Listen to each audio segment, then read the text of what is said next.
वक्तों में जहाँ तक पढ़ाई हुई उसके आगे का आप लोगों को बताना। स्वतंत्रोत्तर भारत 1947 से 1964 तक की जो नीतियाँ रहीं, जो कार्य रहे, जो ऐतिहासिक घटनाएँ घटी, इनका जो है अध्ययन करना। अच्छा, एक चीज़ आप लोग बताइए, यहाँ छन्न बौद्ध लिखा है, इसका मतलब जानते हो? सभी चीज़ों का ज्ञान, बहुत सभी चीज़ों का ज्ञान होना, बहुत अच्छे तरीके से ज्ञान होना। मतलब तो उन्हें प्रसन्न कहते कहा जाएगा, उनको मतलब सभी चीज़ों का ज्ञान था, इसलिए उन्हें प्रसन्न कहा जाता है।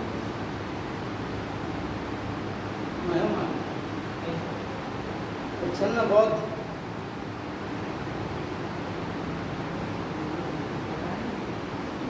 सीएस की परीक्षा में आता है, दर्शन शास्त्र में आता था, शंकराचार्य जी को कहा जाता है। और इसलिए कहा जाए, प्रच्छन्न का मतलब होता है छिपा। हाँ, ठीक है ना। तो छिपे हुए बौद्ध थे, यानी जो उनकी नीतियाँ थी, शंकराचार्य जी की जो दर्शन था, वो कुछ बौद्ध धर्म से संबंधित था। इस वजह से इन्हें जो है प्रच्छन्न बौद्ध का, जैसे इसमें जो है एक विज्ञानवाद है, नागार्जुन का था, क्या नाम है, मध्यम मार्ग वाला, ठीक है। नागार्जुन से उन्होंने एक सिद्धांत दिया था, शून्यवाद का सिद्धांत, ठीक।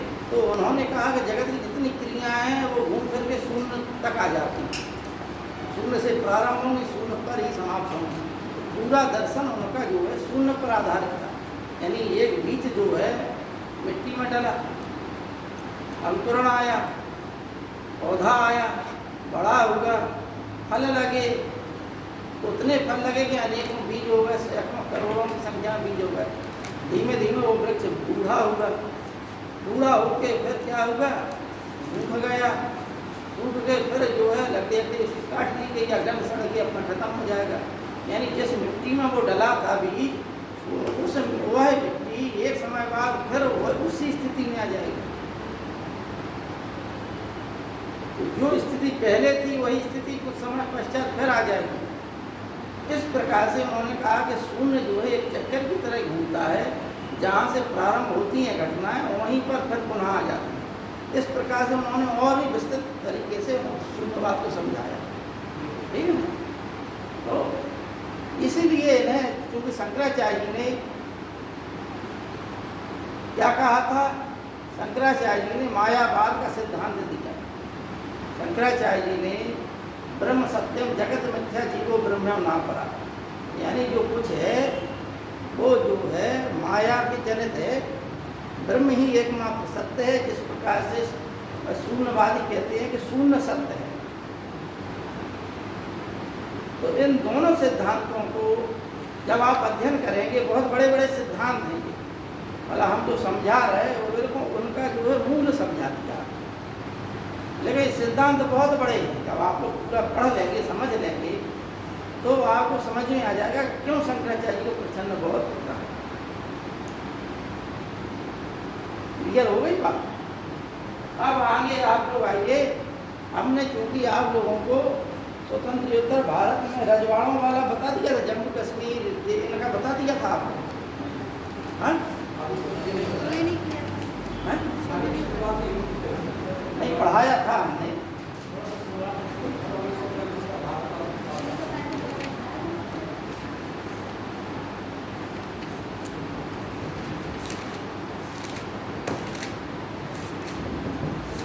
जल्दी जल्दी समझना है हम लोगों को। इसमें बहुत से टॉपिक हैं, बहुत से प्रश्न आते हैं। सिविल सर्विसेज की परीक्षा में बहुत से प्रश्न आते हैं, जैसे कुछ मतलब लिखे हुए जो रिपीट होते हैं बार बार क्वेश्चन, वो भी हैं। ठीक है, हम प्रयास करें कि आज जितना होगा उतना आप लोग समझ लें, लिख लें, तो जो छूटेगा उसको कल भी लगा देंगे, तो कल का टॉपिक भी पढ़ेंगे। रजवाड़ों का विलय भारत में कैसे हुआ? क्योंकि भारत में जो अंतरिम सरकार 1946 में बनाई गई थी कैबिनेट मिशन योजना के तहत, जब भारत आज़ाद हुआ तो वह जो है पाकिस्तान वाला भाग उधर चला गया। तो अंतरिम सरकार ही जो है भारत की सरकार मानी गई, स्वतंत्र भारत की सरकार। मतलब निर्वाचित सरकार नहीं थी, वो उसी पद्धति पर चुनी गई जिस आधार पर चुनाव जीतते गए पहले, उस आधार पर बनाई गई थी कि आप लोग एक अंतरिम सरकार बना लें जो उसी प्रकार काम करेगी जब तक कि निर्वाचित सरकार नहीं। समझ में आ गई बात? अतः सबसे बड़ी यानी सब लोगों को, मंत्रियों को, जो भी मंत्री बनाए गए उनको अलग अलग विभाग दे दिए गए। जवाहरलाल नेहरू प्रधानमंत्री बने, सरदार वल्लभ भाई पटेल गृह मंत्री बने, और सरदार वल्लभ भाई हमारे चूँकि संविधान में उप मुख्यमंत्री का पद नहीं है, लेकिन फिर भी उप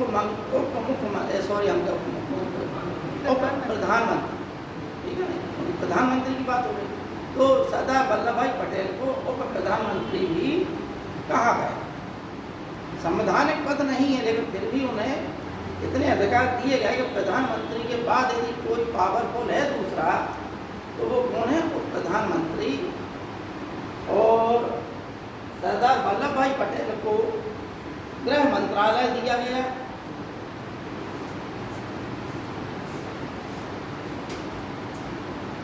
इस प्रकार से सरदार वल्लभ भाई पटेल के अंदर ही जो देश के रजवाड़ों वाले मामले थे, तो रजवाड़ों वाले मामले भी उनको निपटा। उस समय 550 के ऊपर रियासतें थी, राजाओं की, नवाबों की मिलाकर 567 के आसपास थी रियासतें। समझना बात को। उन रियासतों को, क्योंकि ब्रिटेन की जो ईस्ट इंडिया कंपनी थी, फिर ब्रिटेन की जो सरकार थी, उसने जितने क्षेत्र को जीता तो वो क्या था? ब्रिटिश प्रांत जितना था बकाया, क्योंकि 1857 से उन्होंने अपनी नीति बदल दी थी, तो भारतीय राजाओं रजवाड़ों का अपने राज्य में उन्होंने विलय नहीं किया, तो वो राज्य करीब करीब 567 के आसपास थे रियासत जब भारत आज़ाद हुआ। तीसरी समस्या कि चूँकि पुर्तगाली भी भारत में आए तो कुछ क्षेत्र उनके अधिकार में भी था, फ्रांसीसी भी भारत में आए तो कुछ क्षेत्र उनका भी भारत में था। तो स्वतंत्रता के पश्चात भारतीय नेताओं के समक्ष ये समस्या थी कि किस प्रकार से भारत को एक किया। अतः उस समय के जो गृह मंत्री थे सरदार वल्लभ भाई पटेल ने सभी राज्यों को, जो रजवाड़े थे, उनको पत्र लिखकर उन्हें कहलवा भेजा कि आप लोग भारत में विलय कर ले। ज़्यादातर रियासतों ने अपना विलय भारत में कर लिया। हालांकि माउंटबेटन मिशन जो था, जिसे 3 दूर की योजना भी कहते हैं, माउंटबेटन योजना कहते हैं, जिसके तहत भारत का विभाजन हुआ था, उसमें यह प्रावधान था कि जो भी रियासतें हैं वो या तो पाकिस्तान में मिल जाए या भारत में, ठीक है ना, उनके लिए अलग से कोई वो विकल्प नहीं था। लेकिन उनकी अपनी स्वेच्छा थी कि या तो पाकिस्तान में मिल जाए या भारत में। सभी जो भी रजवाड़े थे, देसी राज्य थे राजाओं के, वो राजाओं ने सरदार वल्लभ भाई पटेल के कहने पर अपना विलय, ज़्यादातरों ने स्वतंत्रता, जिसे हम आज का भारत कहते हैं, उस भारतीय सीमा में जितने भी रजवाड़े आते थे उन्होंने अपना विलय भारत में। लेकिन 3 रियासतें थीं, कौन कौन सी? हैदराबाद, जम्मू कश्मीर और यूनान। इन 3 रियासतों की कहानी अलग अलग क्या थी? जूनागढ़ का नवाब, जूनागढ़ यानी गुजरात प्रांत में आता है, ठीक है, सफ़ेद शेरों के लिए जूनागढ़ जाना जाता है। जूनागढ़ का नवाब, वीडियो चल रहा है, तो जूनागढ़ का नवाब की इच्छा ये थी कि हम अपनी रियासत का विलय पाकिस्तान में करें। लेकिन जूनागढ़ का नवाब मुस्लिम था और जनता हिंदू थी। एक समस्या। दूसरी समस्या, हैदराबाद का निजाम अपना स्वयं का स्वतंत्र अस्तित्व बनाए रखना चाहता था। यहाँ भी नवाब जो है मुस्लिम था और जनता अधिकांश था हिंदू।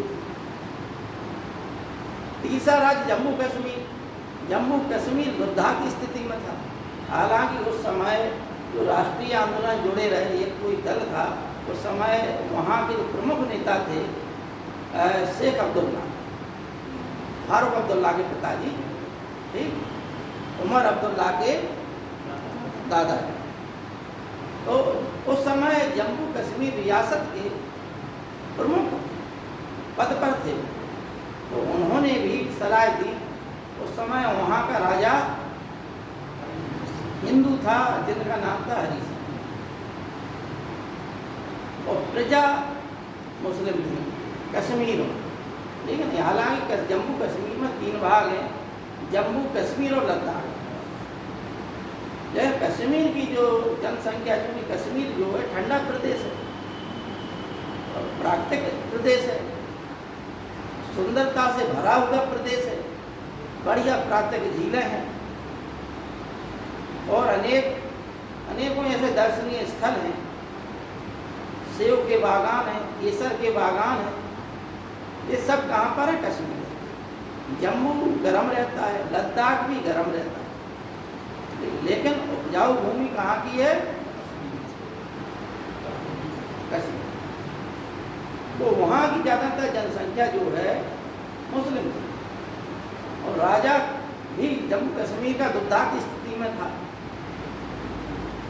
अब यहाँ पर जम्मू कश्मीर में अक्टूबर महीने के आसपास, सितंबर-अक्टूबर महीने के आसपास पाकिस्तान ने, क्योंकि उस समय जिन्ना, मोहम्मद अली जिन्ना की, लॉरेंस और एक जाने कौन, एक लेखक हैं, 2 लेखक हैं, उन्होंने मिडनाइट एट फ्रीडम नामक पुस्तक लिखी। उसमें लिखा है कि मोहम्मद अली जिन्ना का स्वास्थ्य खराब रहता है। उन्हें चूँकि अंदर से टीबी रोग था और यह उन्होंने अपने जो व्यक्तिगत डॉक्टर था उसे नहीं बताया था कि तुम जो है इसे सार्वजनिक करो, किसी को नहीं बताना, सख्त निर्देश था। तो उनके जो नज़दीक के लोग भी थे उनको भी किसी को मालूम नहीं था कि जिन्ना जो है इतनी गंभीर बीमारी से। अच्छा, इसी चक्कर में उन्होंने इलाज भी नहीं कराया कि ज़्यादा हम इलाज कराएंगे तो लोग बाबू जानकारी हो जाएगी और हम जो है भारत से पाकिस्तान का विभाजन नहीं करा। इस वजह से उन्होंने अपना एक व्यक्तिगत डॉक्टर की सलाह के हिसाब से अपना इलाज कराया और जब पाकिस्तान का विभाजन हो गया, भारत का विभाजन हो गया, पाकिस्तान देश बन गया, तो उन्होंने कहा कि स्वास्थ्य क्यों खराब ज़्यादा होने लगा। तो जम्मू कश्मीर के राजा से कहा कि हमें आप जो है स्वास्थ्य प्रदान करने के लिए कुछ समय के लिए हम यहाँ ठहरना चाहते हैं, अनुमति दें आप हमें। तो जम्मू कश्मीर के राजा ने उन्हें अनुमति नहीं दी। अतः यहाँ से समीकरण बिगड़ गया। कबाइलियों के भेष में, कबाइली पठानों के भेष में सेना को कपड़े पहना दिए गए, पाकिस्तानी सेना को, और यह सेना जो है जम्मू कश्मीर में के अंदर घुस आई और अनेक प्रदेशों को, क्षेत्रों को जीतती हुई चली गई। वहाँ भी मुस्लिम बाहुल्य क्षेत्र था तो उन्हें कोई दिक्कत ही नहीं हुई, जनता का भी सहयोग था, कोई ज़्यादा दिक्कत नहीं। जब 3-4 दिन बाद जो है राजा हरी सिंह को कुछ समझ में नहीं आया, तब उन्होंने भारत सरकार से संपर्क किया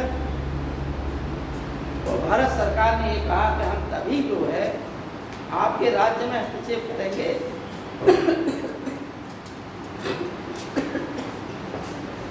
जब आप जो है विलय पत्र पर हस्ताक्षर करें। अतः जब विलय पत्र पर हस्ताक्षर हो गए अक्टूबर में, तो भारत ने अपनी सेना भेजी। तब तक श्रीनगर लगभग वो कबाइली सेना से 20-22 किलोमीटर दूर रह गया और वो भी कब्जे में चला जाता यदि बीच में एक चैच नाम मिलता तो वहाँ पर पाकिस्तान की जो कबायली सैनिक थे, ये किताब जो है मिडनाइट एट फ्रीडम में लिखी है बात, इतिहास में ये बात नहीं लिखी है। और चूँकि जो अंग्रेज इतिहासकार हैं वो उन्होंने क्या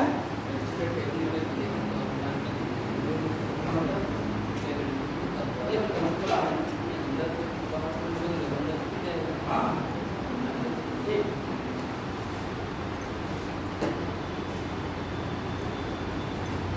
तो तमाम चीज़ें जो है उसी से ली गई।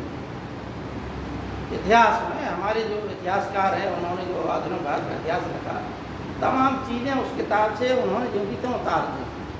Midnight at freedom railway station में मिल जाती है आधरात्रि के बाद का भारत। तो उसमें उन्होंने लिखा कि सेना जा रही थी, बीच में एक चर्च मिला जहाँ ननें थी, जहाँ पादरी लोग थे, तो ये सेना जो है उस चर्च को लूटने में लग गई।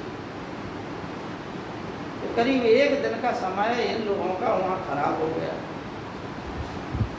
इतने में इनका विलय हो गया जम्मू कश्मीर का, और भारत ने अपनी सेना भेज दी।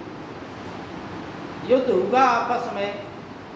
अंत में माउंटबेटन ने जवाहरलाल नेहरू को, ये इतिहास की बात है, माउंटबेटन ने जो कि भारत के उस समय गवर्नर जनरल थे, स्वतंत्र भारत के प्रथम गवर्नर जनरल थे माउंटबेटन, उन्होंने जवाहरलाल नेहरू को सलाह दी कि आप इस मुद्दे को संयुक्त राष्ट्र संघ में ले जाएं। माउंटबेटन की सलाह पर जवाहरलाल नेहरू संयुक्त राष्ट्र संघ में यूएनओ में इस मुद्दे को ले गए। वहाँ पर अमेरिका और ब्रिटेन भारत के विरोध में खड़े हो गए। देखिए, ब्रिटेन का ही शाही परिवार का था कौन, माउंटबेटन। ठीक, जवाहरलाल नेहरू ने उससे सलाह ली, उसने सलाह दी कि आप इसको संयुक्त राष्ट्र संघ में ले जाइए। और वहाँ पर उसी देश का जो प्रतिनिधि था वो भारत का विरोध कर रहा। ये देखो कैसी बिधाने वाली बात है, ठीक है ना। यानी तुम ही भेज रहे हो, तुम ही विरोध कर रहे हो वहाँ जाकर, तो जाओ वहाँ चले जाओ। और फिर इसीलिए संयुक्त राष्ट्र संघ ने आदेश दिया कि वहाँ पर यथास्थिति बनाई जाए, जहाँ पर भारतीय सेना है और जहाँ पाकिस्तान की सेना है वहाँ तक जो है मान लिया जाए, और पाकिस्तान को अपनी सेना हटा ले वहाँ पर, फिर जनमत संग्रह हो। इतनी बात हुई, ना पाकिस्तान ने अपनी सेना हटाई, ना वहाँ पर आज तक जनमत संग्रह हुआ। ये मुद्दा अब जो है द्विपक्षीय मुद्दा रह गया, क्योंकि भारत ने अपनी वर्तमान में स्थिति इतनी शक्तिशाली कर ली है कि अन्य देश जो है इस मुद्दे पर अड़ंगा नहीं डालना चाहे। क्योंकि आज जो है हर देश अपने आर्थिक हित देख रहा है, तो हर देश का कहीं ना कुछ हित जो है भारत से जुड़ा हुआ है। इसलिए कोई भी देश भारत से प्रत्यक्ष रूप से इस मुद्दे पर लड़ना और अपने संबंध जो है खराब करना नहीं चाहते। इसलिए हर देश ये कहता है, जब भी मुद्दा कभी पाकिस्तान वाले उठाते हैं तो ये बात कह दी जाती है कि यह तुम दोनों देशों का मुद्दा है, आपस में बातचीत के द्वारा निपटाओ। तो आज भी वही स्थिति बनी। इसी प्रकार से जूनागढ़ रियासत में जनता ने विद्रोह किया, वहाँ जनमत संग्रह कराया गया, जनता ने भारत में विलय के लिए निर्णय लिया और जूनागढ़ रियासत का भारत में विलय।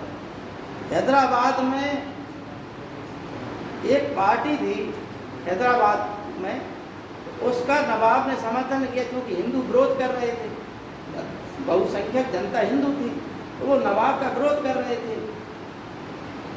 क्योंकि नवाब अपना अस्तित्व बना चाहे, जनता चाहती थी कि हमारा जो है उस पूरे क्षेत्र का विलय किसमें हो जाए, भारत में। तो नवाब ने वो अपनी एक पार्टी के माध्यम से जनता पर जो है दबाव बनाया, कुछ उपद्रव कराए, जिस जिसका परिणाम ये होगा कि वहाँ जनता ने विरोध कर दिया, और जनता के विरोध के करने के कारण भारत ने अपनी सेना भेज दी, और सेना के द्वारा नवाब को अपना सरेंडर करना पड़ा कार्रवाई के द्वारा, और फिर बाद में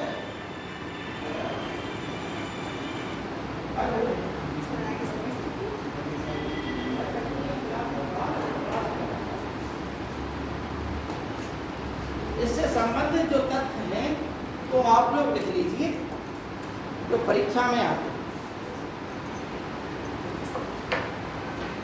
लिखिए रजवाड़ों के विलय में लिखिए राष्ट्रीय अस्थाई सरकार में, राष्ट्रीय अस्थाई सरकार में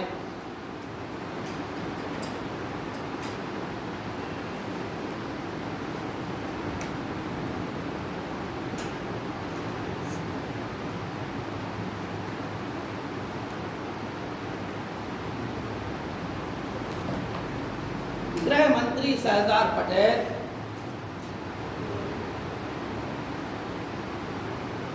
गृह मंत्री सरदार पटेल और उनके मुख्य सहायक सचिव बीपी मेनन थे।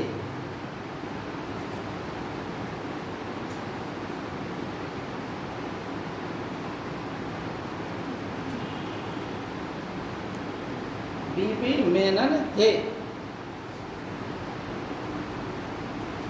15 अगस्त 1947 ईस्वी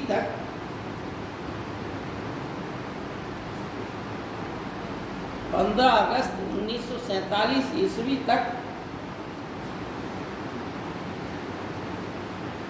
जूनागढ़ जम्मू कश्मीर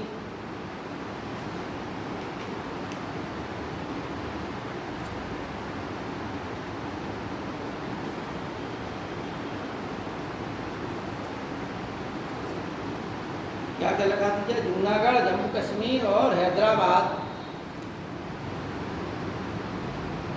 को छोड़कर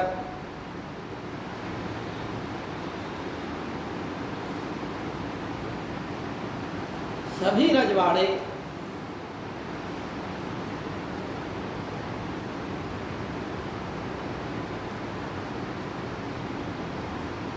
भारत में शामिल हो गए, भारत में शामिल हो गए।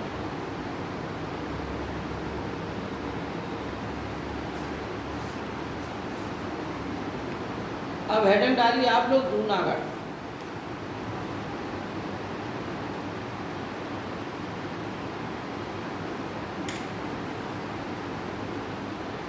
देखिए 15 अगस्त 1947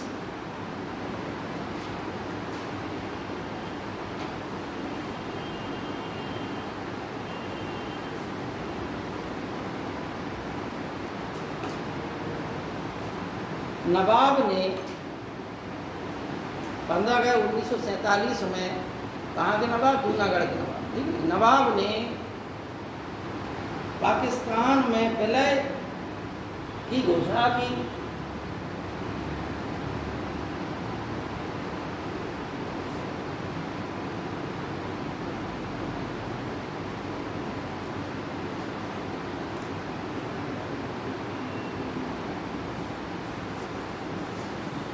अतः जनता ने आंदोलन कर दिया।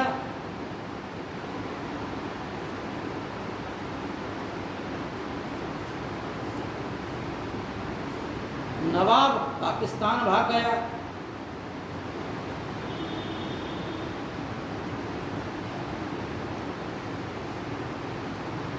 नवाब पाकिस्तान भाग गया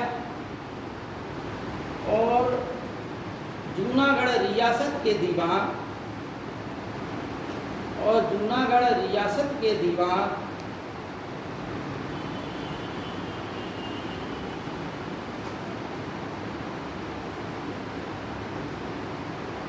शाह नवाज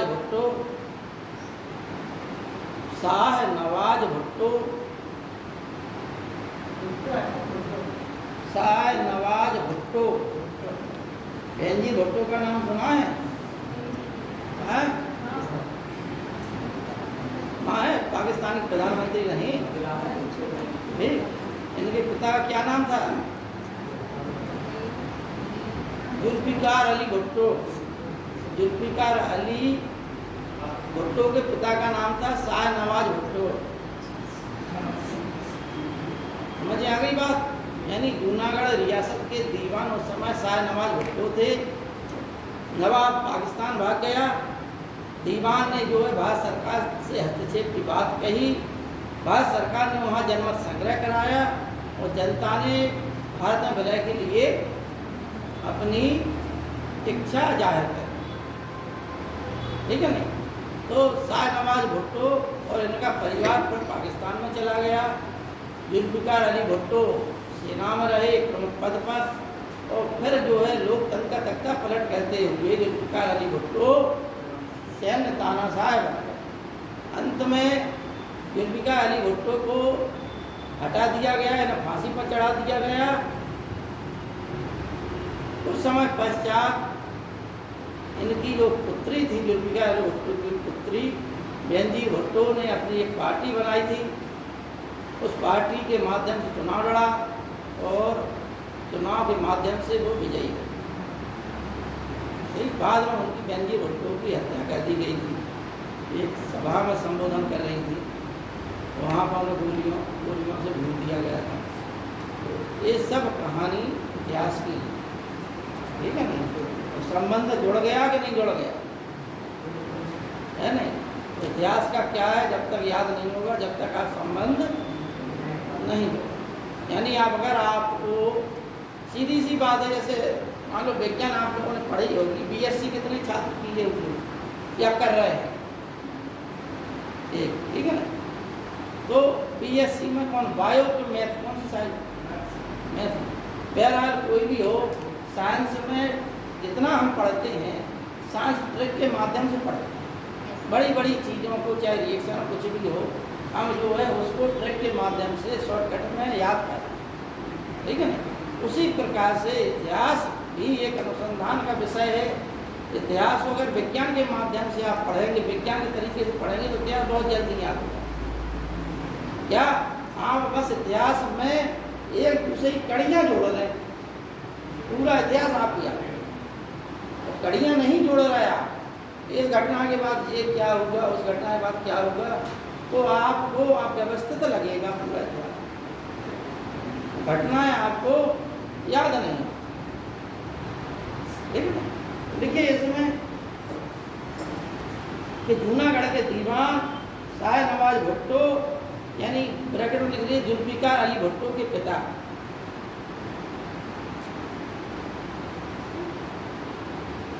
ने भारत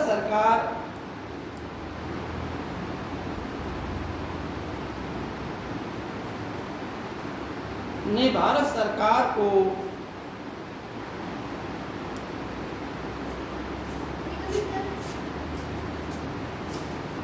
हस्तक्षेप करने के लिए आमंत्रित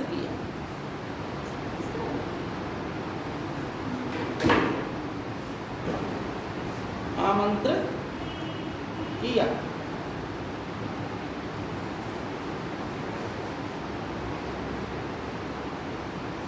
फरवरी 1948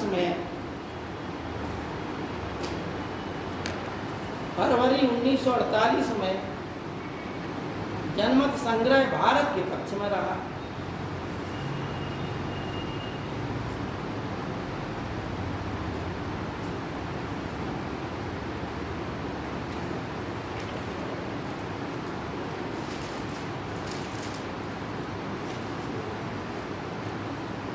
अब हेडर डालिए जम्मू कश्मीर।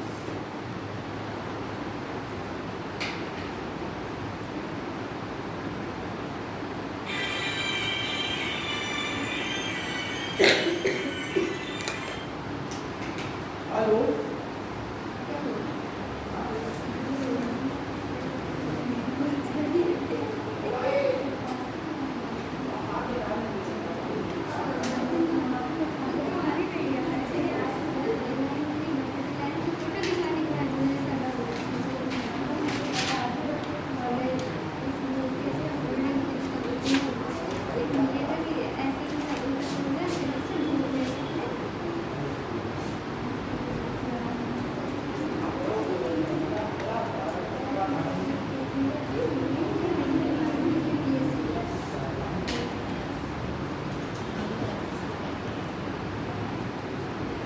देखो पहले जूनागढ़ का होगा फरवरी में, पहले अक्टूबर में जम्मू कश्मीर का होगा था। तो हेडिंग डालिए जम्मू कश्मीर का। देखिए राजा हरि सिंह हिंदू और प्रजा मुस्लिम थी, 75% प्रजा जो है मुस्लिम थी कश्मीर में, ठीक है।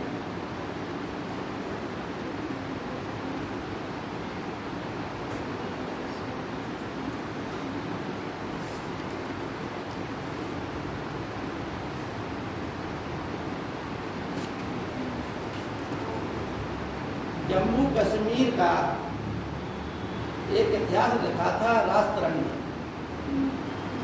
किसने लिखा था? कल्हण। ये कश्मीरी ब्राह्मण थे, कल्हण और विल्हण। विल्हण चालुक्य राज्य में आ गए थे, कल्हण वहीं रहे। तो इन्होंने राजतरंगिणी लिखा और राजतरंगिणी भारत का पहला ऐतिहासिक पुस्तक है। भारत जिस प्रकार से इतिहास लिखा जाता है उस प्रकार का इतिहास लेखन का कार्य सर्वप्रथम किसने किया था? कल्हण। जम्मू कश्मीर में जब उन्होंने, क्योंकि जम्मू कश्मीर आपको पता है भौगोलिक दृष्टि से भारत का भी एक समय था, क्योंकि एक पूरा क्षेत्र था पृथ्वी पे जो स्थल, भूमि स्थल जो उभरा हुआ, प्लेटें अलग अलग थी। भारत का जो क्षेत्र था वो ऑस्ट्रेलिया से जुड़ा हुआ था। धीमे धीमे उन प्लेटों में क्या हुआ? घर्षण हुआ, प्लेटें खिसकी, एक दूसरे से दूर हुई। तो भारत वाला क्षेत्र उठते उठते कहाँ तक पहुँच गए? सड़कते सीधा ऊपर रूस वाले क्षेत्र से जुड़े। इसमें जो बीच में जो क्षेत्र था, कुछ क्षेत्र ऐसा रहा जहाँ पर जो है समुद्र, बहुत बड़ा क्षेत्र समुद्र का। ये क्षेत्र क्योंकि सबसे बाद में जुड़ा, इसलिए संसार की सबसे नवीन पर्वत श्रृंखला हिमालय पर्वत श्रृंखला कही जाती है और संसार की सबसे प्राचीन पर्वत श्रृंखला अरावली पर्वत श्रृंखला। पर्वत श्रृंखला नवीन और प्राचीन का मतलब ये है कि वह पर्वतमाला जिसकी ऊंचाई बढ़ती जा रही है, पहाड़ का आकार बढ़ता जा रहा है। हम लोग सुनते हैं हर साल कि यहाँ पर भूस्खलन हुआ, वहाँ पर भूस्खलन हुआ। भूस्खलन का मतलब है, और कब होता है? ये जो है बरसात के दिनों में ज़्यादा, ठीक है ना, उससे आकार उसका बढ़ता है। इसलिए, और अरावली पर्वत श्रृंखला में कभी आपने नहीं सुना होगा कि पहाड़ किसका, क्योंकि वो बूढ़ी हो चुकी है, ठीक है ना, उसका आकार घट रहा है धीमे धीमे करके, ऐसे ऐसे ऐसे करके अपने आप विलुप्त हो जाएगा।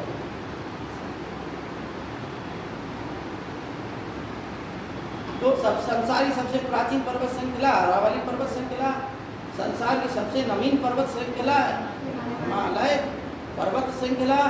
हिमालय पर्वत श्रृंखला के 3 भाग हैं, लेकिन जो बीच का जो, क्योंकि घर्षण से जो क्षेत्र ऊपर को उठा, उसके नीचे वाला क्षेत्र में क्या था? समुद्र था, क्योंकि पहले, ठीक है नहीं। उस समुद्र को ग्रंथों के हिसाब से कहा गया, तो उसे कश्यप ऋषि ने समाप्त कर दिया।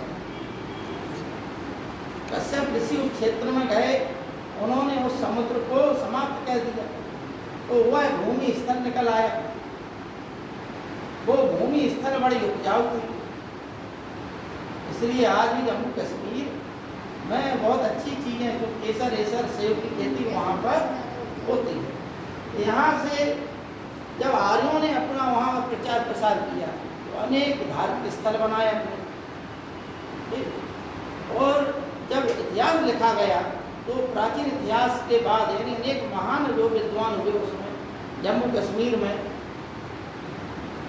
ये 3 राजवंश प्रमुख हैं। कौन कौन से? जिन्हें हम ऐतिहासिक दृष्टि से समझते हैं, पढ़ते हैं। कारकोट वंश, उत्पल वंश और लोहार वंश। ठीक, का से मतलब काउलो, मतलब कारकोट वंश, ऊ से उत्पल वंश, लो से लोहार वंश। उत्पल वंश की अंतिम जो है रानी थी, रानी जिंदा है, जिंजा ऐसे कुछ नाम है, वो थोड़ी लंगड़ी रानी के नाम से भी इतिहास में विख्यात है। जब यह मरी तो इसने अपना जो है शासन का भार किसको दे दिया था? अपने भाई एक पुत्र को, जिसका नाम था संग्राम सिंह। तो वहाँ से वह दूसरा वंश चला, लोहार वंश। ठीक, लोहार वंश के अंतिम समय में मुसलमानों के भारत पे आक्रमण हुआ। अनेक राजा बहुत बड़े बड़े राजा हुए जिन्होंने अच्छे कार्य किए जम्मू कश्मीर। रानी जिंदा के समय ही महमूद गजनवी का भी आक्रमण हुआ, लेकिन फिर भी जम्मू कश्मीर बचा रहा उस आक्रमण से, आक्रमणकारी नहीं विजित कर पाए। अब इतने आक्रमण होने लगे कि एक दो आक्रमणों में उस समय ये हुआ कि वहाँ जो हिंदू शाही वंश था, हिंदू वंश था, वहाँ का जब आक्रमण हुआ, मुस्लिम आक्रमण, तो वहाँ का राजा भाग गए। और वहाँ पर दो विदेशी लोग आए थे, एक था रिंचन नाम था, एक शाहमीर नाम था। तो रिंचन और शाहमीर, पहले रिंचन ने गद्दी संभाल ली और रिंचन के ऊपर जब आक्रमण किया तो रिंचन ही भाग गया, तो फिर शाहमीर ने संभाल लिया। अच्छा, इन दोनों ने ही हिंदू पुरोहितों से संपर्क करके हिंदू धर्म स्वीकार करने के लिए प्रार्थना की। तो उस समय के पुरोहितों ने इन्हें जो है हिंदू धर्म में दीक्षित नहीं किया। उन्होंने कहा तुम विदेशी हो, तुम्हें हिंदू धर्म में दीक्षित नहीं किया जाएगा। तो इसने चूंकि ये तिब्बत का था, अतः उसने इस्लाम धर्म स्वीकार कर लिया और यहीं से जो है जम्मू कश्मीर में इस्लाम धर्म का प्रवेश। पहला वंश जो है शाहमीर वंश था, इसमें एक बहुत प्रसिद्ध राजा हुआ, एक जालिम राजा भी हुआ, जिनमें से एक नाम था सिकंदर। एक राजा अच्छा प्रसिद्ध हुआ जिसने जनता के लिए अच्छे कल्याणकारी कार्य किए, उसका नाम था जैनुलाब्दीन। अकबर से पहले भारत में यदि कोई मुस्लिम था जिसने हिंदू जनता के लिए अच्छे कार्य किए, क्योंकि उससे पहले जो सिकंदर था उसने वहाँ के जो हिंदू पुरोहित थे, जो हिंदू लोग थे, उन्हें अपने राज्य से बाहर भगाया और आदेश दिया कि जो नहीं भागना चाहते हैं वो इस्लाम धर्म स्वीकार कर लें। बहुत सी जनता भाग गई। जब उसका अंत हुआ, उसने मंदिर अंदर तोड़वाए, तमाम कार्य किए। जब उसकी मृत्यु हो गई तो उसके बाद ही जैनुलाब्दीन बना। जैनुलाब्दीन उसकी उपाधि थी। हम शॉर्टकट में बता रहा है, जम्मू कश्मीर का खाली वैसे इतिहास बता रहा है। तो वहाँ से जैनुलाब्दीन ने गौ हत्या बंद कराई। जो बाहर भागे हुए थे हिंदू लोग, उनको बुलाया, हिंदू मंदिरों का पुनर्निर्माण कराया, हिंदुओं को ऊंचे ऊंचे पद दिए। ऐसा कार्य करने वाला उस समय का पहला मुसलमान। इस प्रकार से जम्मू कश्मीर में जब जो मुस्लिम राज्य चल रहा था अंग्रेजों के समय भी, हुआ क्या कि जब जो दो युद्ध हुए किसके सिखों से, दूसरे सिख युद्ध में अंग्रेजों ने कश्मीर को कुछ लाख रुपए में गुलाब सिंह को बेच दिया। जो एक पंजाबी थे गुलाब सिंह, उनको बेच दिया और वहाँ से कश्मीर का राजा कौन हो गया?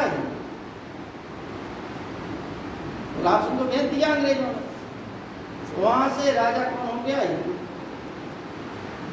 कौन से युद्ध के पश्चात? द्वितीय सिख युद्ध। ठीक है, उन्हीं का वंशज था। कौन है? इस प्रकार से आप लोगों को शॉर्टकट में इतिहास समझ में आ गया होगा। जो तथ्य हैं कभी मतलब क्षेत्रीय जब दिखाया जाएगा वो तथ्य अलग होगा, शॉर्टकट में समझ में आ गया होगा। अब यही कहानी है इसकी। अब तथ्य लिखिए आप लोग, जो भारत में विलय कैसे हुआ। देखिए, प्रजा जो है मुस्लिम थी 75%।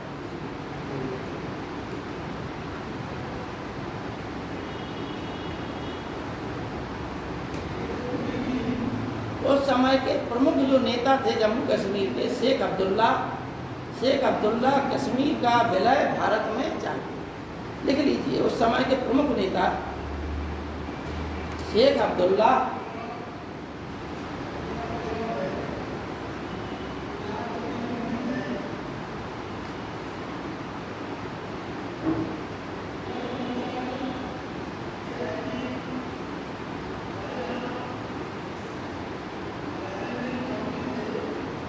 जम्मू कश्मीर का विलय भारत में चाहते हैं।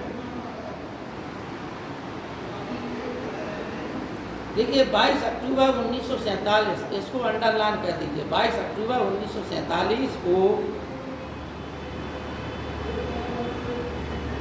22 अक्टूबर 1947 को पाकिस्तानी सैनिक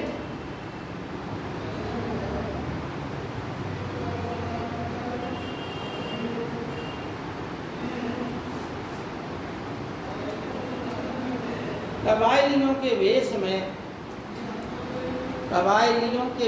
में कश्मीर में घुस आए।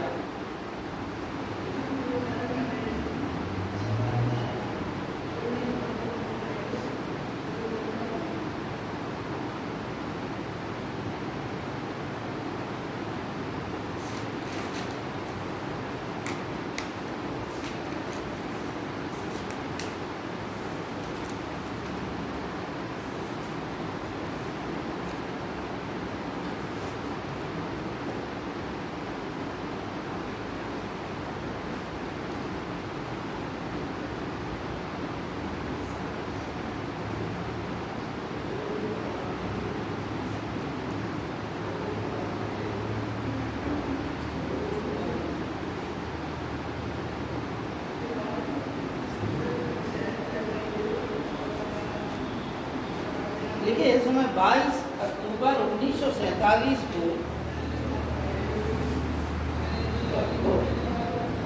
कबायली सेना के रूप में घुसाई।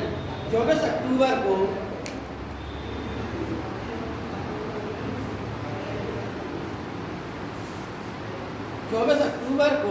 राजा हरि सिंह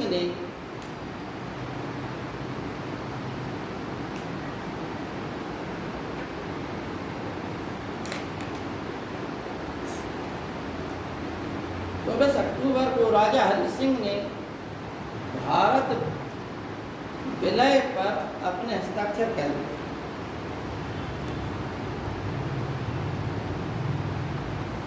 कश्मीर के भारत में विलय पर हस्ताक्षर कर दिए। तब 24 अक्टूबर को हस्ताक्षर हो गए। यहाँ सेना घुसी पाकिस्तान की। 27 अक्टूबर को भारतीय सेना पहुंची। ठीक है ना। अब इन्होंने क्या किया, भारतीयों ने 24 से लेके 24 से 25, 26, 27 3 दिन का टाइम ले लिया। तब तक पाकिस्तानी सेना कहाँ तक आ गई, श्रीनगर से सिर्फ कुछ किलोमीटर। ठीक है। तब इन्होंने सेना भेजी 27 को, 24 में ही विलय कर दिया। 22 को आक्रमण किया। ठीक है। यानी 22, 23, 24, 25, 26 5 दिन तक जो है सेना अंदर घुसती चली गई। 27 को जब ये गए तब सेना ने फिर विरोध किया भारतीय सेना। ठीक। अब लेकिन 27 अक्टूबर 1947 को भारतीय सेना कश्मीर में गई।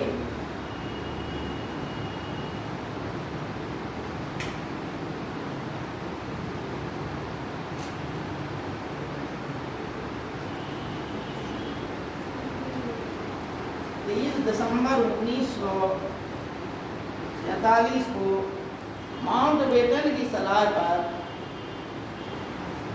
माउंटबेटन की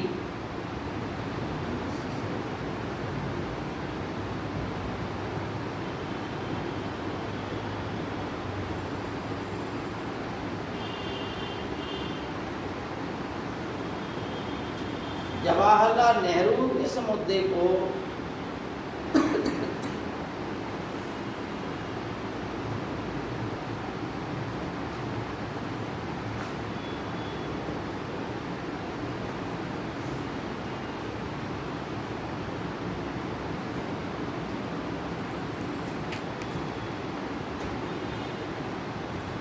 इस मुद्दे को यूएनओ की सुरक्षा परिषद में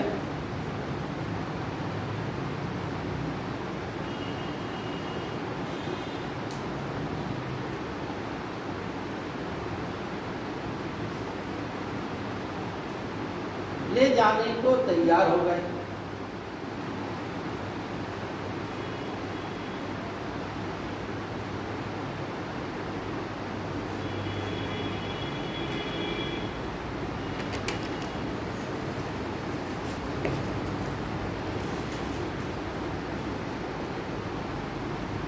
अब यूएनओ में यूके और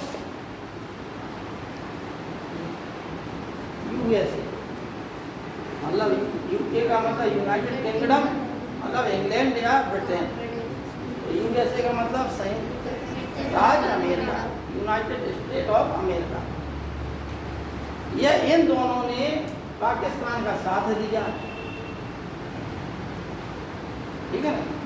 भारत के कितने भी मुद्दे हुए हैं, ज़्यादातर में मुद्दों में ये दोनों देश ही संयुक्त राष्ट्र संघ में भारत के विरोध में रहे, सभी मुद्दों।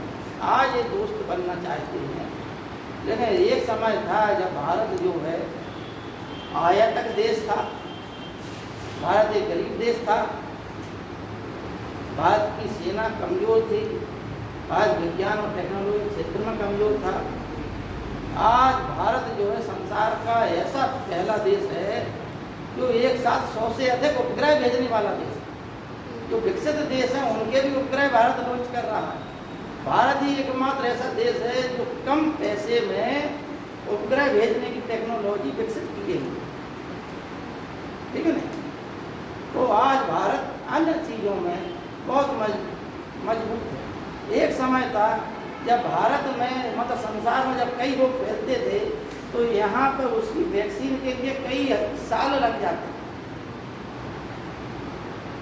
प्लेग फैला, हजारों लाखों की संख्या में लोग मर गए। पोलियो फैला,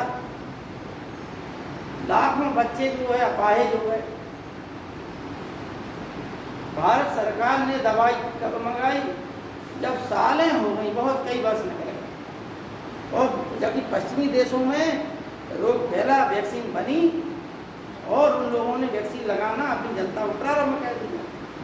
लेकिन भारत में तब तक जो है लाखों बच्चे पाए पोलियो का। लेकिन जब कोरोना फैला तो भारत ने अपनी वैक्सीन बनाई, अपने लोगों को लगाई और संसार के अन्य देशों में भी भेजी, ठीक है ना। आज स्थिति यूएनओ में अलग है और आप सबको मालूम है कि यूएनओ की सुरक्षा परिषद के कितने सदस्य स्थायी कितने सदस्य हैं? 5। कितने सदस्य हैं? 5। कौन कौन है? UK, USA, China, Russia, Britain. 5। और कितने अस्थायी सदस्य हैं? अस्थायी सदस्य 10। Very good. इसकी स्थापना कब हुई थी यूएनओ की? 1945 में।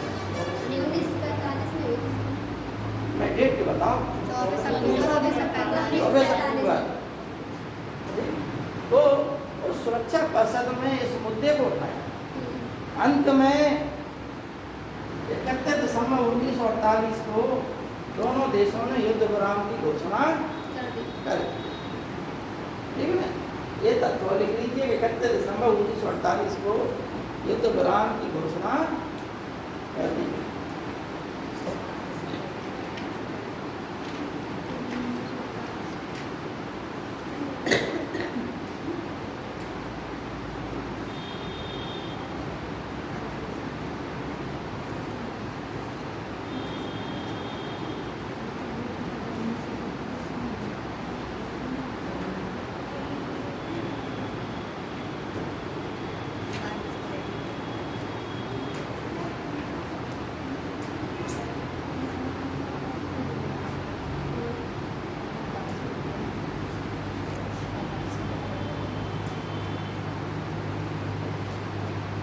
हैदराबाद के निजाम ने जो है नवंबर 1947 को भारत सरकार सरकार के साथ एक संधि पर हस्ताक्षर किए। इस संधि के अनुसार ये निर्णय लिया गया था कि जो स्थिति है अभी वर्तमान में वही स्थिति बनी रहे। उस स्थिति क्या कहते हैं? यथास्थिति। मतलब हम जैसे हैं अभी वैसी स्थिति बनी रहे। हमारा अलग है राज्य, अभी हमें अलग बनी रहनी, आगे चल के फिर होगी, तब तक के लिए हस्ताक्षर कर, ठीक है ना। लेकिन जैसा कि हमने बताया, आगे जनता ने आंदोलन किया और भारत सरकार ने अपनी सेना भेजी।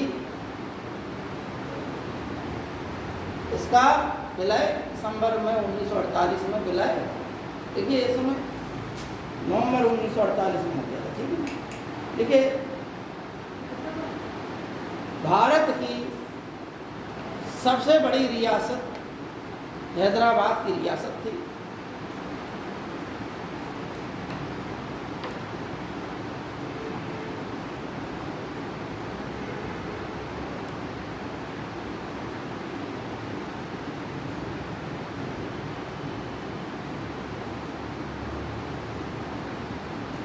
हैदराबाद के निजाम ने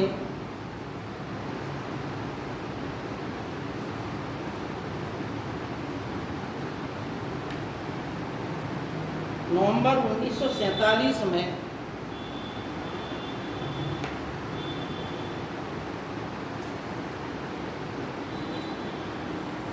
भारत सरकार के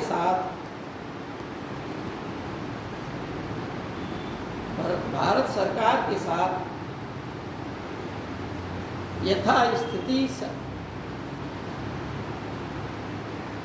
यथास्थिति संधि पर हस्ताक्षर किए।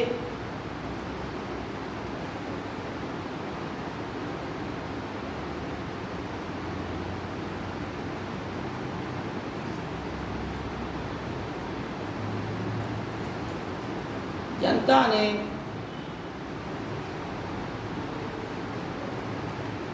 कुछ समय पश्चात जन आंदोलन छेड़ दिया।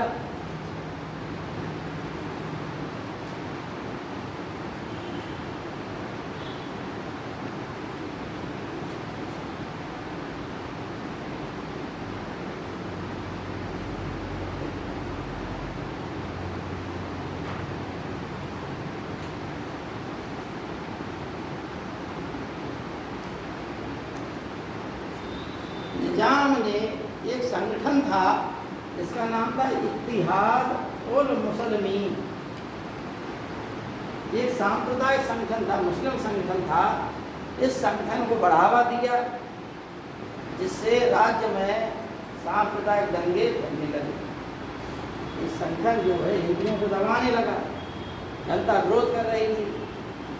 नवाब ने इसको क्या किया? प्रोत्साहन दिया। इसने जनता को सताया, जनता ने विरोध किया। जनता तो पहले ही से विरोध कर रही थी। नवाब ने इस उद्देश्य से बढ़ावा दिया कि इनकी वजह से जो है जनता अपना विरोध करना बंद कर दे। लेकिन होगा क्या कि जनता ने और ज़्यादा विरोध किया। अतः वहाँ जब सांप्रदायिकता की स्थिति फैल गई, ऐसी स्थिति में भारत सरकार ने अपनी सेना, तो इस संगठन का नाम लिख लीजिए कि इत्तिहाद उल मुसलमीन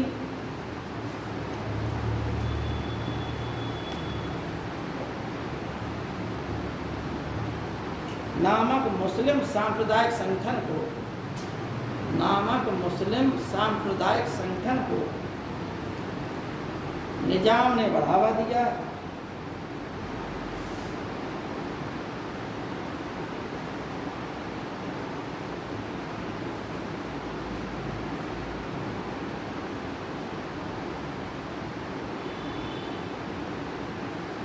अतः 13 सितंबर 1948 को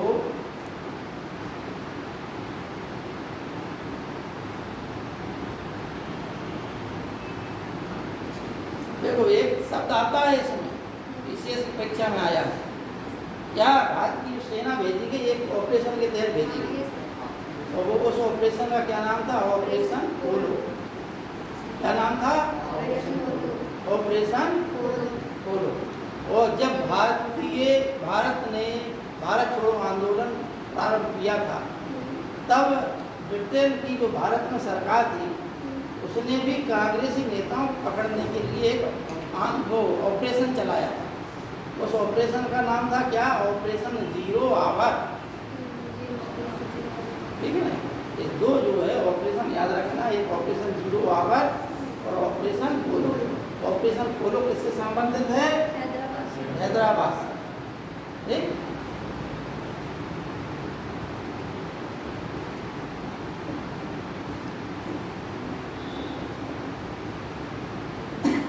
13 सितंबर 1948 को ऑपरेशन पोलो के तहत भारतीय सेना ने हैदराबाद रियासत में प्रवेश किया।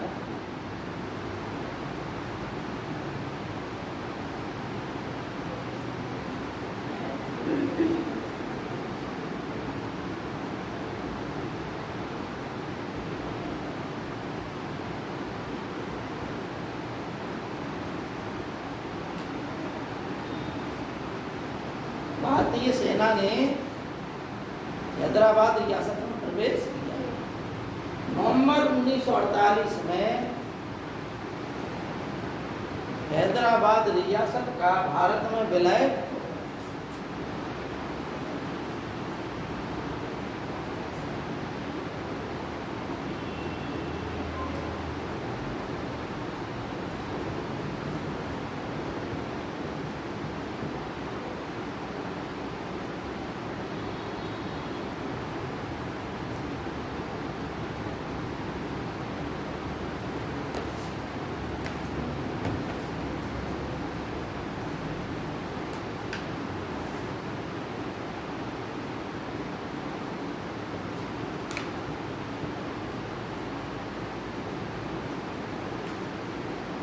भारत जब स्वतंत्र हुआ उस समय फ्रांसीसियों की अपनी बस्ती थी।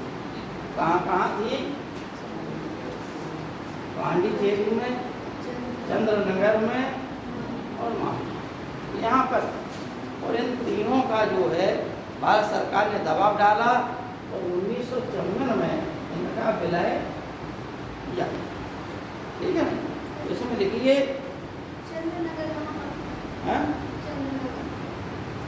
चंद्रनगर कलकत्ता के पास पड़ता है। माही जो है कालीकट के पास पड़ता है। पांडिचेरी मद्रास के पास पड़ता है। ठीक है? मद्रास जैसे वर्तमान में हम चेन्नई कहते हैं। कलकत्ता जो एक समय कोलिकाता नामक ग्राम था, गांव था। ठीक है ना? गोविंदपुर, सुतानट्टी और कोलिकाता, ये तीन गांवों को मिलाकर अंग्रेजों ने एक जो है अपनी फैक्ट्री स्थापित की थी। वहाँ पर धीमे धीमे विस्तार किया, इसका नाम कलकत्ता रखा। तो चंद्रनगर कलकत्ता के पास स्थित था। माही कालीकट यानी केरल। ठीक है ना? कालीकट सब लोगों को मालूम होगा।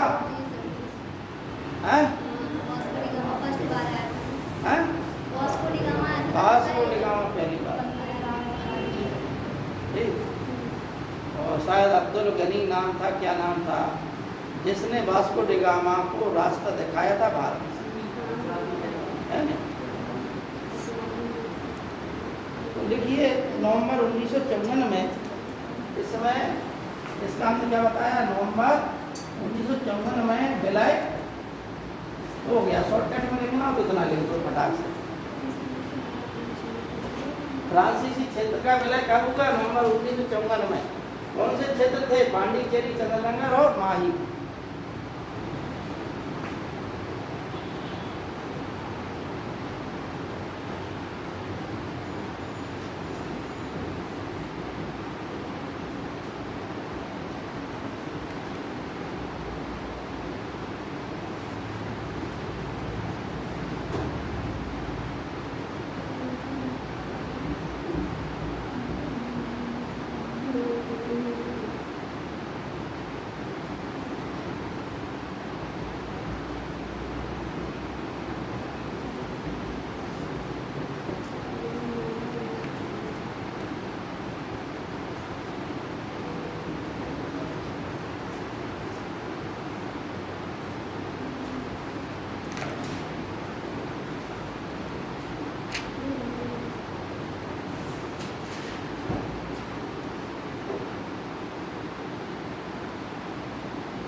पुर्तगाली क्षेत्र, पुर्तगालियों के अधीन 3 क्षेत्र थे, गोवा, दमन और दीव, जिनमें से भारत सरकार ने पुर्तगालियों से कहा 17 दिसंबर, जब पुर्तगाली नहीं माने 17 दिसंबर 1961 में सेना भेजी और 19 दिसंबर 1961 में विलय हो गया। भारत ने इतना त्वरित गति से कार्य किया कि पुर्तगालियों को कहीं बाहर से भी मदद नहीं मिल पाई और उसको कब्जा इनसे। यदि ये क्योंकि ज़्यादा लंबा संघर्ष था तो विदेशों से मदद मिलती और ये क्षेत्र जो है कभी भी भारत का क्षेत्र नहीं बनता।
अलग से तथ्य लिखिए आप लोग।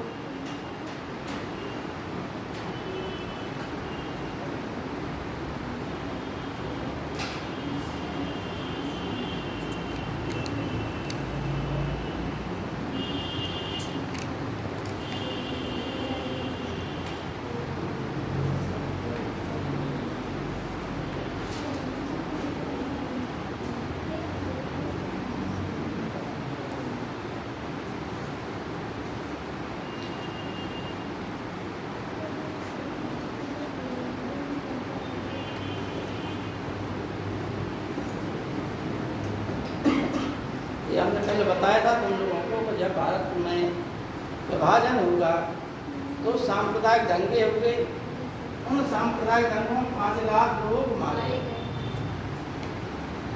ठीक है, और उनकी धर्म के आधार पर बंटवारा हुआ। देखो बच्चों, एक चीज़ हम तुम लोगों को बता दें कि इतिहास जो है हम जो पढ़ रहे हैं, इतिहास बहुत समय से हम क्योंकि 96 से इतिहास पढ़ रहे हैं, हमने जो सोचा है, जो विचार किया है, तो वही चीज़ें आज वर्तमान में सत्य सिद्ध भी हुई, ठीक है ना। क्या है कि हम लोगों को इतिहास जो है अंग्रेजों ने जो लिखा है हमको पढ़ा। अंग्रेजों ने क्या लिखा? अंग्रेजों ने ये लिखा कि भारत पर आर्यों का आक्रमण, आर्य विदेशी थे, ठीक है ना। खाली उन्होंने अपने उन चीज़ों का बाहरी रूप रंग से इतिहास किया। मैक्स मूलर ने भी भारतीय लोगों का वेदों का अध्ययन किया। उसने भी, क्योंकि यूरोपीय लोग थे, तो उन्होंने यहाँ के जो उच्च वर्ण जाति के लोग थे उनका रंग रूप कथकाठी देखी और सोचा कि ये उच्च जाति के लोग वास्तव में हमारे ही लोग हैं। भारत में जो लोग हैं ऊंची जाति के लोग, उनका रूप रंग, उनकी बनावट आदि जो है हमारे ही जैसा है। अतः यहाँ के कभी जो है हमारे ही लोग आए होंगे, यहाँ आक्रमण किया होगा, यहाँ से संकल्पना पैदा हो गई काय की बाहर। ठीक, वर्तमान में अनुसंधान हो रहे हैं। भारत में सिंधु घाटी सभ्यता के स्थलों का उत्खनन हो रहा है, पाकिस्तान वाली क्षेत्रों का भी उत्खनन हो रहा है। वहाँ पे जो है 4 मानव जातियों के 6 मानव प्रजातियाँ पाई जाती हैं, प्रजातियाँ, ठीक है, ये प्रजातियाँ अलग अलग होती हैं। तो उनमें से 4 मानव प्रजातियों के एक ही जगह से मोहनजोदड़ो से अस्थि कंकालों से अध्ययन किया गया। इस आधार पर अब वर्तमान में जो भारत में स्थल है, जैसे राखी गढ़ी है, अन्य जगह है, इस समय राखी गढ़ी में अनुसंधान चल रहा है Yes, sir. और भी तमाम इतिहासकार लिख रहे हैं, नया नया लिख रहे हैं अनुसंधानों के आधार पर। एक जैसे हमने तुम लोगों को बताया कि एक समय ऐसा था कि शुतुरमुर्ग भी भारत में पाया जाता था, वो बांदा से ही उसके अवशेष, अंडों के अवशेष मिले। दूर की तो बात अलग है, ठीक। तो बताया गया कि आर्य जो है बाहर से आया। क्यों बताया उनने? इसलिए बताया कि भारतीय समाज में जो एकता है वो एकता आपस में बट जाए। जो निम्न जातियां थीं उनको अनार्य बता दी जाए। ऋग्वेद में अनेक शब्द आए हैं जिनके आधार पर उन्होंने ये भी घोषित कर दिया, हम लोग भी इतिहास पढ़े, जो भी सच्चाई हो। लेकिन अस्थि कंकालों के डीएनए टेस्ट से ये बात सिद्ध होती है कि जो राखी आखी गढ़ी में सिंधु घाटी सभ्यता के जो अवशेष पाए गए हैं वो पूर्वज हमारे आज भी चारों जातियों, मतलब जो 4 वर्ण है भारत में, ब्राह्मण, क्षत्रिय, वैश्य, शूद्र, उनसे ही मिलते जुलते हैं डीएनए। तो हम लोग कहीं जो है वो सर्कल में जो पढ़ा रहे थे वो टूट से ही नहीं है, ठीक। एक बात तो ये हो गई।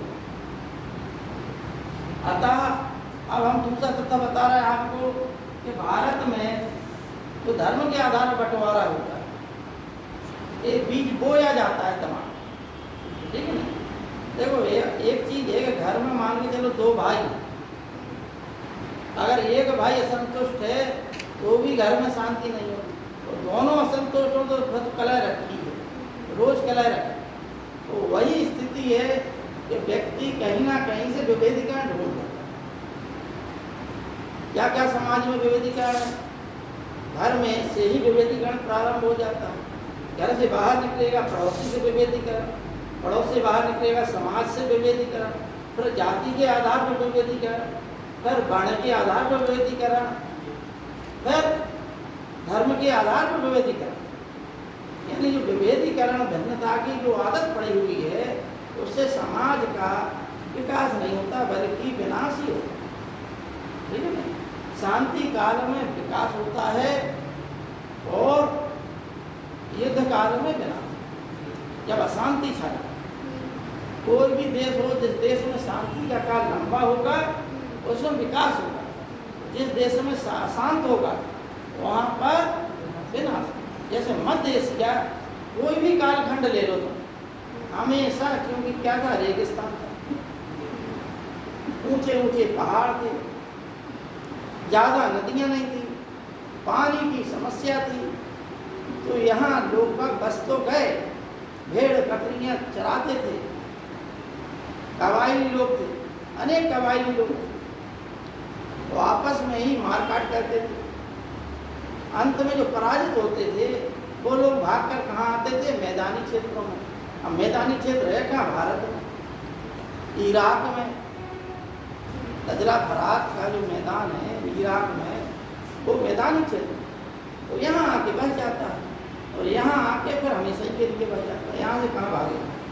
क्योंकि यहाँ तो जो है ये सब सुविधाएं हैं, जहाँ खुद तो वहीं पानी, वहाँ प्यासों मारता है, यहाँ जहाँ बीज डाल दो वहीं उत्पादकता शुरू हो जाती है, मिट्टी में नमी सब सुख है।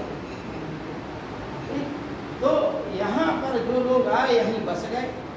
अतः जब बंटवारा हो गया तो 4.5 करोड़ मुसलमान भारत में यहीं रह गए। कितने?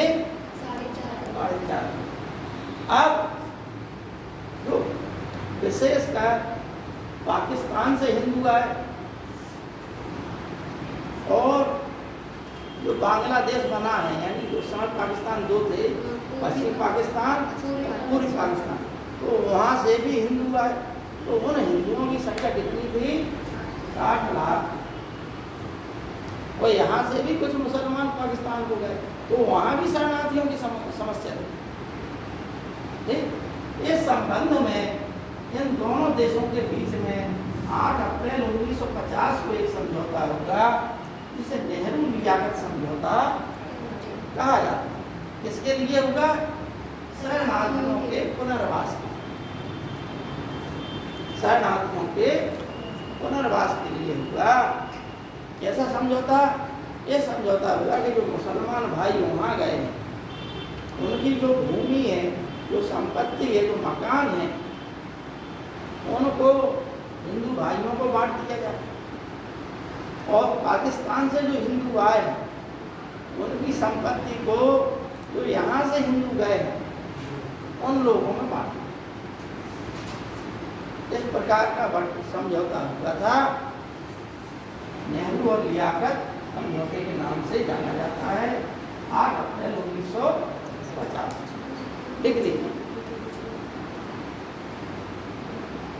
लिख लिया।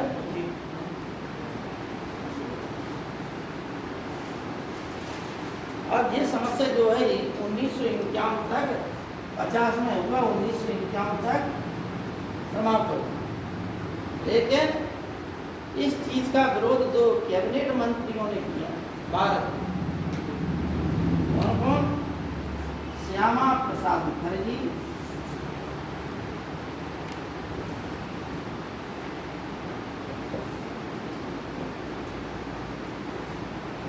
इसी नियोगी के साथ, नियोगी अध्यापक, इसी नियोगी थे। इन दोनों जो कैबिनेट मंत्री थे भारत सरकार में, इन दोनों ने कैबिनेट पद से इस्तीफा दे दिया कि नेहरू की बुराई की इन लोगों ने। और ये वही श्यामा प्रसाद मुखर्जी थे जिन्होंने जनसंघ की स्थापना की। 1951 में जनसंघ की स्थापना हुई, 1952 में चुनाव हुए,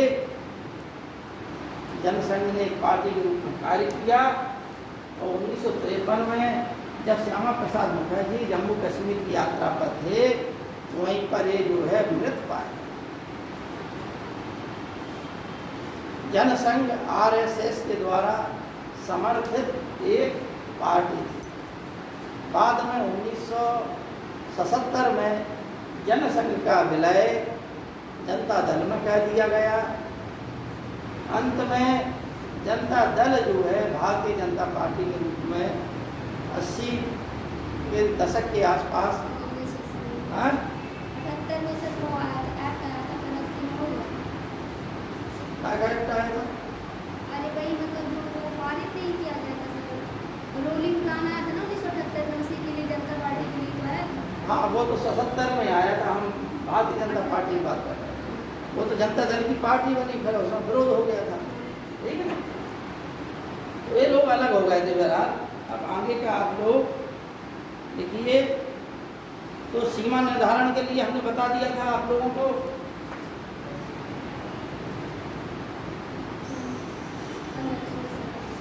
सीमा का निर्धारण किसने किया था? रेड क्लिफ ने। ठीक, कैसे किया था? ठीक है, ये तथ्य आप लोग लिख लीजिए। आगे देखिए,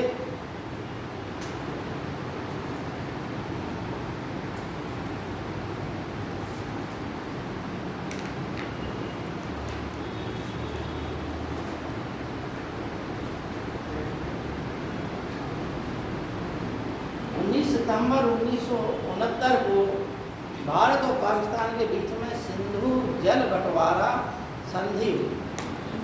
देख लीजिए, हमने कल आप लोगों को बता दिया था इसके बारे में, ज़्यादा बताने की जरूरत नहीं, आगे तो बढ़ा जाए।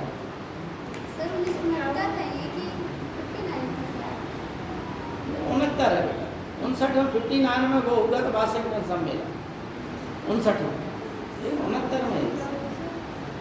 हाँ, दोबारा बोल दीजिए। अब देखिए, महात्मा गांधी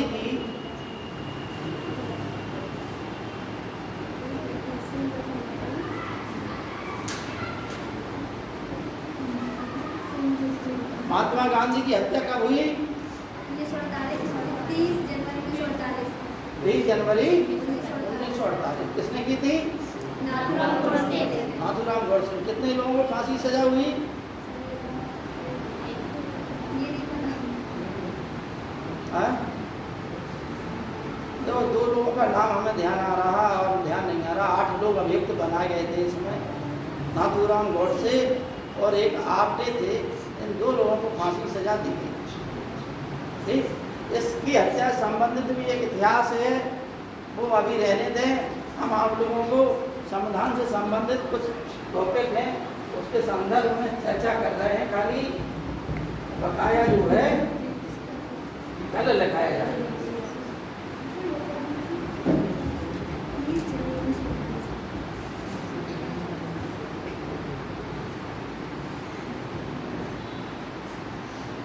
भारत का संवैधानिक विकास कैसे हुआ ये हम पढ़ा चुके। कल जो है वर्ल्ड हिस्ट्री आप लोगों ने नहीं पढ़ी होगी। वर्ल्ड हिस्ट्री कुछ टॉपिक हैं वो आप लोगों को बताएं। संविधान की प्रस्तावना, संविधान के स्रोत आते हैं। आप लोगों को अगर मालूम हो तो अच्छी बात है, ना हो मालूम तो हम लिखा देंगे, बता देंगे। जैसे भारत में संसदीय प्रणाली कहाँ से ली गई? वेरी गुड, मतलब याद है। नीति निर्देशक तत्व कहाँ के संविधान से लिए गए? आयरलैंड से। उपराष्ट्रपति का पद जो है कहाँ से लिया गया? अमेरिका से। आपातकालीन उपबंध किस कहाँ के संविधान से लिए गए? जर्मनी से। संविधान में संशोधन की प्रक्रिया कहाँ के संविधान से ली गई? दक्षिण अफ्रीका से। राज्य और केंद्र के बीच में जो विषयों का बंटवारा है, राजस्व का बंटवारा है, वो कहाँ के संविधान से लिया गया? कनाडा के संविधान। भारत में जो प्रस्तावना है संविधान में, जो संबंधी सूची है, वो कहाँ से ली गई? ऑस्ट्रेलिया के संविधान से। न्यायिक पुनर्विलोकन, न्यायपालिका की सर्वोच्चता, ये कहाँ से ली गई? न्यायिक पुनर्विलोकन, न्यायपालिका की सर्वोच्चता कहाँ से ली गई? अमेरिका के संविधान। अब देखिए, भारत की प्रस्तावना से संबंधित अनेक बातें हैं जो परीक्षा में आती हैं। एक तो हमने बता दिया कि प्रस्तावना कहाँ से ली गई?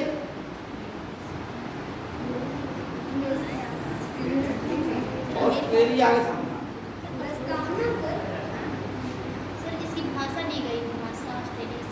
अरे वही तो भाव होता है, नहीं प्रस्तावना की जो चीज है ना, इसमें क्या कहा गया? We are the people of India, यानी हम भारत के लोग।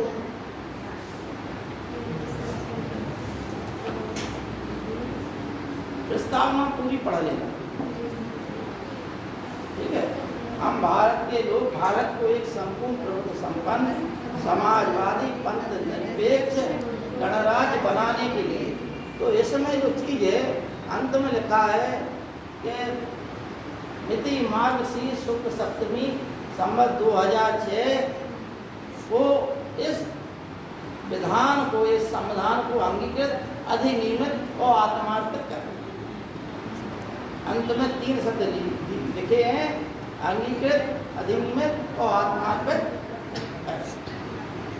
अंत में प्रस्तावना ये थी, जो था वो था, लेकिन इसमें 1976 में 42वां संविधान संशोधन द्वारा 3 शब्द जोड़े गए।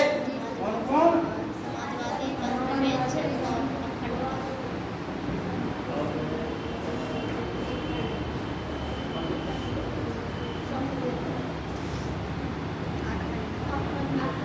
ये 3 शब्द जोड़े।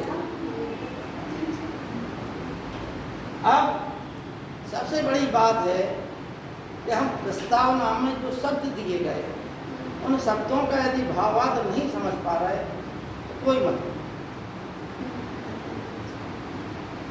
क्या हम भारत के लोग, सबसे बड़ी बात ये है कि भारत को जो संविधान है और जो प्रस्तावना है, वो संविधान की जो भावना है वो किस में निहित है? भारत की जनता। ठीक,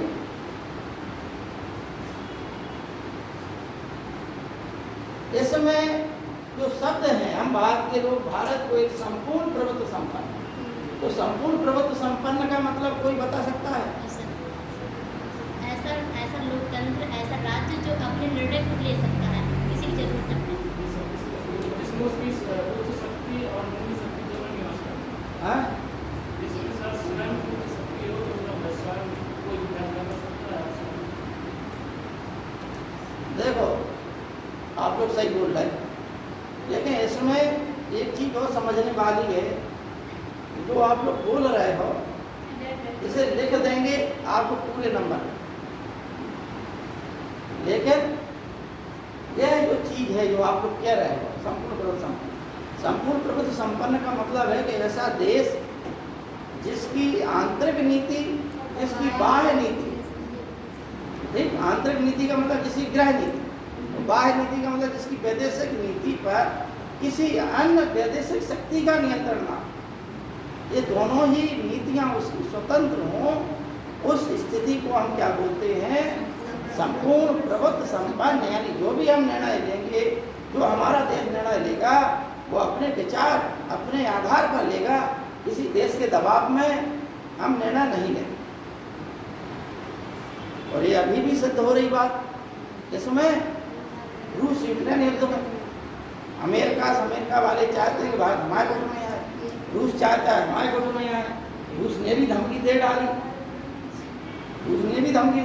डाली, कि जो हमारा समर्थन करेगा वो हमारे गुट का, लेकिन भारत ने उनका भी समर्थन नहीं किया, इनका भी समर्थन नहीं किया, और क्या किया?